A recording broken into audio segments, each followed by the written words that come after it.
Բնականաբար ձեր գործունեության վերաբերյալ բազմաթիվ դիտարկումներ կան, բայց կարծում եմ պայմանավորված երեկվա հայտարարություններով ես կսահմանափակվեմ միայն 3 համաձայնագրի վերաբերյալ հարցերով։ Հարցերը ասվածը որն է, նախ ընդդիմությունը ընդդիմանում է ու շարունակելու է ընդդիմանալ Ադրբեջանի բոլոր պահանջները կատարելու ձեր մարմաջին։ Համաձայն Հայաստանում դուք բերել եք այդ եվրոպական դիտորդներին։ Բնականաբար դեմ ենք, որ Ադրբեջանը, եթե ասում է, որ իրանց պիտի սահմանից հանեք, դուք առանց դա քննարկելու անգամ հանում եք։ Այդ է անդիմության խնդիրը։ Թե չէ մենք ինչին ենք դեմ, ինչին ենք կողմ, ինչի համար դա ասել ենք։ Հիմա ես ուզում եմ, որպեսզի հստակ ու պարզ լինի։ Դուք ստացել եք մի հատ համաձայնագիր, որը արտացոլում է բանակցային գործընթացում Ադրբեջանի կողմից հնչեցված բոլոր պահանջները, բոլոր։ Ու հայտարարում եք, որ փոխզիջումային փաստաթուղթը, որը ընդունելի է Հայաստանի համար։ Մի հատ էս մեր հանրությանը կբացատրեք Ադրբեջանի փոխզիջումը ո՞րն է եղել։ Այդ ինչ պահանջ է Ադրբեջանը հնչեցրել, որից հետ է կանգնել, զիջել է ինչ-որ բան։ Ո՞րն է եղել Ադրբեջանի փոխզիջում այս բանակցային գործընթացում։ Ես հիշեցնեմ, որ դուք սկսել եք բանակցել ենք այդից, երբ որ Ադրբեջանի պահանջները վերաբերում էին բացառապես Արցախին, հիմա հասել եք այնտեղ, որ Ադրբեջանը հրապարակային նախապայման է դնում սահմանադրություն փոխելու, պահանջում է Հայաստանի Հանրապետության քաղաքացիներին։ Իսկ երաշխավորել եք Ադրբեջանի ստիպել եք ընդունել Հայաստանի Հանրապետության տարածքային ամբողջականությունը նենց, այն նենց է ընդունել, որ եկել է 240 կիլոմետր զորքով զավթել է։ Այդ նենց ճանաչել ու ընդունել է Ադրբեջանը ձեր բանակցությունների արդյունքում։ Եվ երկրորդը, ես շուրջ 1 ամիս առաջ հարցրել եմ ազգային ժողովի լիագումար նիստերի հարց ու պատասխանի ընթացքում, արդյոք այդ պայմանավորված կետերում կա կետ, որով դուք Ադրբեջանի հետ այսպես կոչված ռևանշիզմի դեմ պայմանավորվել եք պայքարել։ 3 փաստացի Նիկոլ Փաշինյանը հաստատեց, որ կողմերը պայմանավորվել են այսպես կոչված խաղաղության օրակարգի դեմ գործողություններ չիրականացնել։ Ես ուզում եմ հասկանալ, ձեր համար, Ադրբեջանի համար խաղաղության օրակարգի դեմ գործողությունն է օրինակ, ամենայն հայոց կաթողիկոսի ուղերձի հատվածը, որտեղ ասում է, որ արցախցիները իրավունք ունեն վերադառնալ իրենց հայրենիք։ Ձեր համար ամենայն հայոց կաթողիկոսը ռևանշիստ է, պայքարելու եք իր դեմ։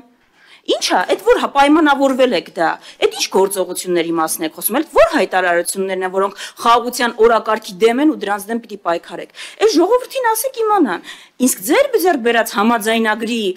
նշանակության մասին կամ այդ ձեռքբերումը որպես գիտեք, այսինքն նշանակության չէ, բանի մասին խոսում է այն, որ ընդհանրեն այն հայտարարությունից հետո, մի ժամ հետո այն հայտարարությունից, որ դուք բոլոր ամեն ինչ համաձայնացրել եք, Ադրբեջանը եւս 2 նախապայմանի մասին է խոսում։ Այ էս է ձեր վարկը, այն ձեր կառուցողական ու կիրթ գործընկերոջ հետ ում հետ բանակցում եք։ Ես ուղղակի ներողություն պարոն Բյուզյանց կուշացնեմ, որ հարց ու պատասխանից բացի կա նաև ելույթների փուլ եւ դիրքորոշումները հնարավոր է այդ փուլում անցկացնել։ Ես ճիշտ ասած այդքան լսեցի մի հատ հարց լսեցի, արդյոք մենք կաթողիկոսին ռևանշիստ ենք համարում, ձեր հարցի պատասխանն է ոչ։ Բայց ուրիշ բաներ էլ ասվեց, պետք է անպայման անդրադառնամ։ Գիտեք, Տիկին Վարդանյան, դուք ասում եք դուք միայն ընդունում եք Ադրբեջանի բոլոր պահանջները, էսա ձեր համաձայնագիրը։ Դրանից անմիջապես հետո մի բան խնդրեմ, էլի, որ հիմա որ ավարտվի, գնացեք մի հատ ձեր ասածը լսեք վիդեո։ Դուք ասում եք բոլոր պահանջները ընդունում եք, էտա ձեր համաձայնագիրը միայն Ադրբեջանի պահանջներով։ Անմիջապես 2 նախադասություն հետո դուք ասում եք պահանջներ, որոնք շատ լավ վստահ եք, որ այդ պայմանագրում չկա։ Իսկ այդ պայմանագրի տեքստը համաձայնեցված է։ Հետևաբար համաձայնեցված եւ պայմանագրի ուրեմն բանակցությունը ավարտված է։ Հիմա Ինչա զիջել Ադրբեջան, այդ է հաց, առաջին հարցը։ Հիմա այն համաձայնագիրը, ախ այդ ծերովանը պատասխանում եմ հարցը լսեցի։ Լավ չեք հասկանում ուրեմն մեր պատասխանները։ Լավ։ Մեր պատասխանները ընդհանրապես ես ինձ իրավունք չեմ վերապահել այս բան ասեմ։ Այս հարցի մեր պատասխանները։ Նայեք, ասում եմ, մեր համաձայնագրի համաձայնեցված տեքստում հստակ գրած է, որ 2 կողմերը ճանաչում են միմյանց տարածքային ամբողջականությունը եւ դրա հիմքում ընկած է 1991 թվականի Ալմաթայի հռչակագիրը, որը շատ հստակ սահմաններ է գծում այդ տարածքային ամբողջականությունների համար։ Դուք կարծում եք, որ սա մեր զիջումն է, Ադրբեջանի զիջումն է, թող այդ երկրներից չնեղանան, Մալայզիայի զիջումն է,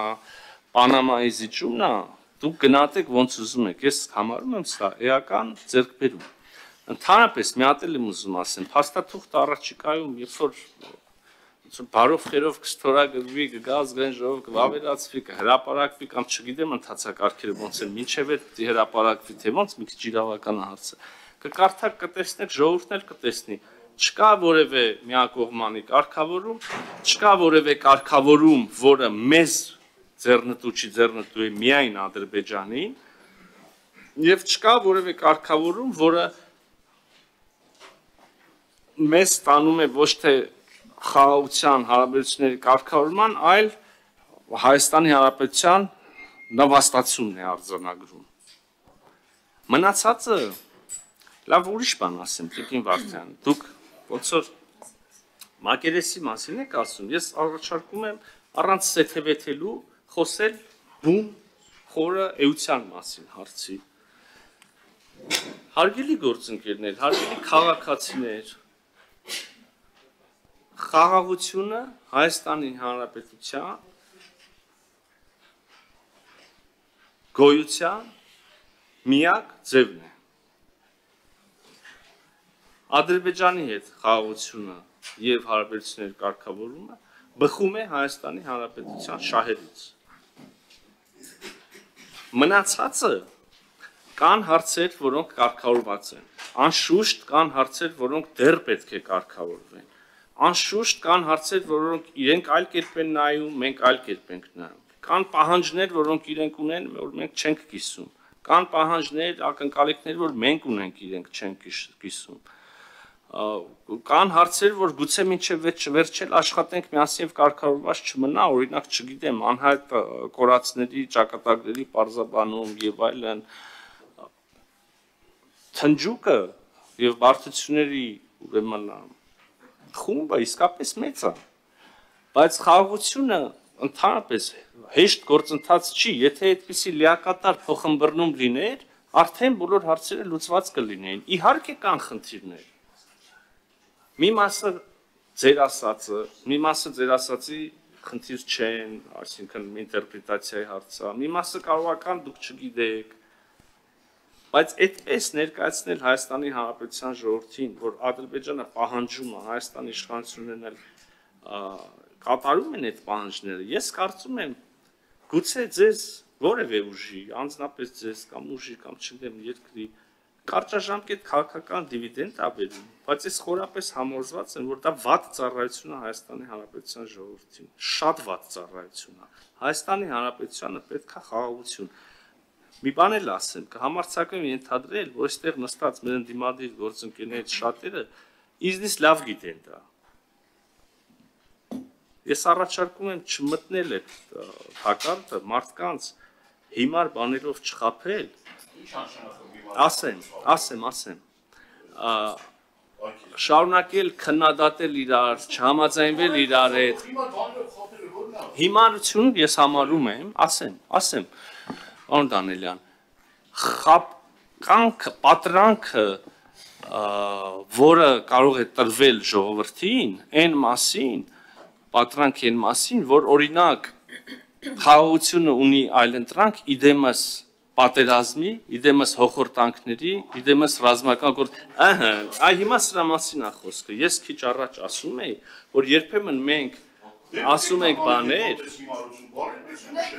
պարոն Դանիելյան, նայեք, պարոն Դանիելյան, մի բան ասեմ, օրինակ նախորդ ասածս շատ ավելի վատն է, երբ որ ասում եմ վատ ծառայություն ենք մատուցում։ Հարգելի գործընկերներ, պարոն Դանիելյան, պարոն Եղոյան, որևէ միտում չունեմ, վիրավորելու որևէ միտում չունեմ, փորձեմ այլ ձևակերպեմ, փորձեմ այլ ձև։ Ասում եք, նշ չի որ չեք ասում։ Պարզա որ ասում եք։ Շատ լավ ասացիք, հերթեք նկատի։ Հիմի նայեք ինչ արեցիք։ Ես ինչ եմ ասում, պարոն Դանիելյան, ասում եմ եկեք կարճաժամկետ քաղաքական դիվիդենդների պատճառով Հայաստանի Հանրապետության քաղաքացիներին, հայ ժողովրդին, Հայաստանի Հանրապետություն ավելի խորը փոսի մեջ չգցենք, դուք բռնում եք մի հատ բառի մասով բան եք սարքում։ Ես պատասխանեցի ինչքանով արձագանք էի իմ պատասխանը։ Արձագանք 1 րոպե արձագանքի համար։ Այստեղ Հայաստանի Հանրապետությանը վատ ծառայություն մատուցող անձինք Ադրբեջանի պահանջները կատարողներն են։ Մենակ ավելի վատ ծառայություն Հայաստանի Հանրապետությանը չէր կարելի որևէ ձև մատուցել։ Իմ կարճաժամկետել, երկարաժամկետել դիվիդենդ այն կլիներ, որ մենք ունենայինք իշխանություն, որ Ադրբեջանի պահանջները բանակցային սեղանին կարողանար որևէ ձև զսպել, հակակշռել։ Դուք տարական հարցի արդեն 2 տարի չեք կարողանում պատասխանել։ Ես ուզում եմ այս հարցը իրոք էմոցիաներից դուրս քննարկել։ Տարական հարց է ձեզ հնչում, ինչի մասին ասես խոսում եք բացի դրանից։ Ադրբեջանը վերջը ինչ ա զիջում, որ մի պահանջն է, որ մի պահանջին է կարողացել դիմագրավել, որ սկսել եք բանակցել, այդ պահանջը եղել է, բանակցությունների ընթացքում դա դուրս է եկել։ Ադրբեջանի պահանջները մենակ ավելացել են։ Եվ այլ երկրորդն էլ պարզ հարցը, գնահատականներին կանադառնանք ելույթում, որոնք են խաղաղության օրակարգի դեմ այսպես կոչված գործողությունները, որոնք պայմանավորվել եք Ադրբեջանի հետ, որ պիտի նենց անեք, որ երկրներում չլինի։ Տարական հարցեր են։ Շատ տարական հարցեր են, ընդունում եք, որ դա պայմանավորվել եք, ես ժողովրդին ասեք, ինչն է համարվելու սրանից հետո, երբ որ այդ փաստաթուղթը ստորագրվի ու վավերացվի, խաղաղության օրակարգի դեմ գործողություններ։ Ավարտեք, մի արձագանք։ Տիկին Վարդան, մի հատ էլ սենց փորձ անեմ, սենց ձևակերպեմ։ Կարծում եմ, որ վստահ չեք համաձայնում, բայց կարծում եմ, որ այս կարգի հարցերից խոսելիս, այս կարգի, գիտեք, ճակատագրական, ընդ որում ոչ մի մարդու համար, ոչ երկու, այսինքն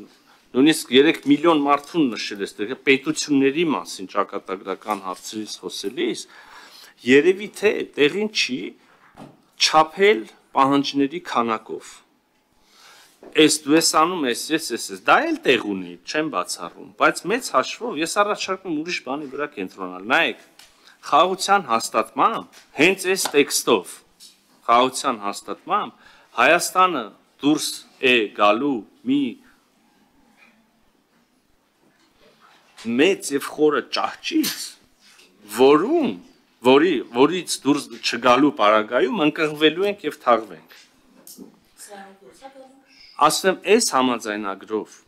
հարակից գործընթացներով, որոնք կարող են օրինակ սահմանազատումը, Հայաստանի Հանրապետությունը դուրս է գալու երկարամյա ընդ որում ճահճից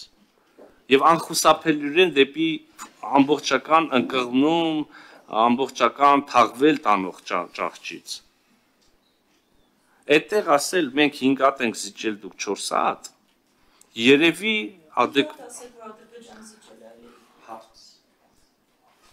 Հիմա ես ինչ եմ ասում, ընդհանրապես այդ մոտեցումը չեմ կիսում։